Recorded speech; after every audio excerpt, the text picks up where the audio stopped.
Watu wengi hufikiri kifo cha mapema husababishwa tu na magonjwa au ajali, lakini ukweli ni kwamba kuna mitindo ya maisha tunayochagua kila siku ambayo kimya kimya hupunguza muda wa kuishi. Katika video hii nitakuonyesha mitindo 10 hatari ya maisha ambayo kisayansi imehusishwa na vifo vya mapema.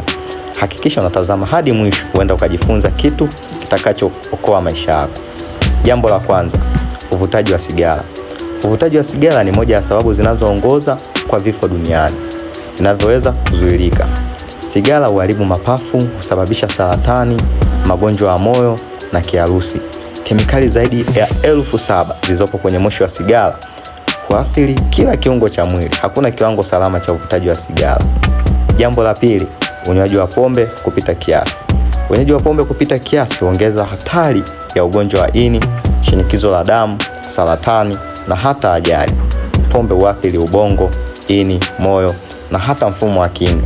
Matumizi ya muda mrefu yanaweza kupunguza maisha kwa miaka mingi. Jambo la tatu, kukosa mazoezi. Maisha ya kukaa tu bila mazoezi huongeza hatari ya unene kupita kiasi, yaani obesity, kisukari cha aina ya pili, magonjwa ya moyo na hata saratani. Mwili umeumbwa kusogea. Kukosa mazoezi ni sana kuharibu mifumo ya mwili pole pole. Jambo la 4, lishe mbovu, yaani junk food. Lishe yenye mafuta mengi, sukari kupita kiasi na chumvi nyingi huongeza hatari ya magonjwa ya moyo, kisukari na presha. Chakula cha haraka mara kwa mara hujenga sumu ya kimetaboliki mwilini. Jambo la 5, stress ya muda mrefu. Stress ya muda mrefu huongeza homoni ya cortisol, huathiri moyo, mfumo wa kinga na hata ubongo. Watu wenye msongo wa mawazo wa muda mrefu wana hatari kubwa ya kiharusi na mshtuko wa moyo. Jambo la 6, usingizi mdogo. Kulala chini ya saa 6 kwa muda mrefu huongeza hatari ya kisukari, unene, presha na magonjwa ya moyo. Usingizi ni muda wa mwili kujirekebisha. Kukosa usingizi ni sawa na kuharibu mfumo wa mwili taratibu. Jambo la 7, matumizi ya dawa za kulevya. Matumizi ya dawa za kulevya huathiri ubongo, moyo na mfumo wa neva.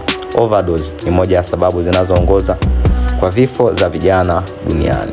Jambo la 8, kupuuza vipimo vya afya.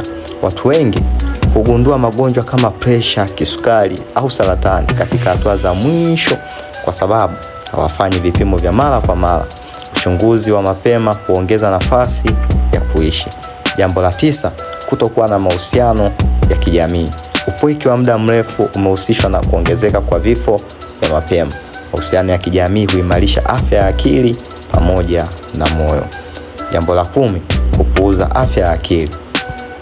Kupuuzia dalili za sonona, wasiwasi na matatizo ya akili kunaweza kusababisha madhara makubwa kiafya. Afya ya akili ni muhimu sana afya ya mwili. Maisha marefu na yenye afya ni bahati, ni matokeo ya maamuzi tunayofanya kila siku. Epuka hii mitindo hatari, chagua afya na anza mabadiliko leo.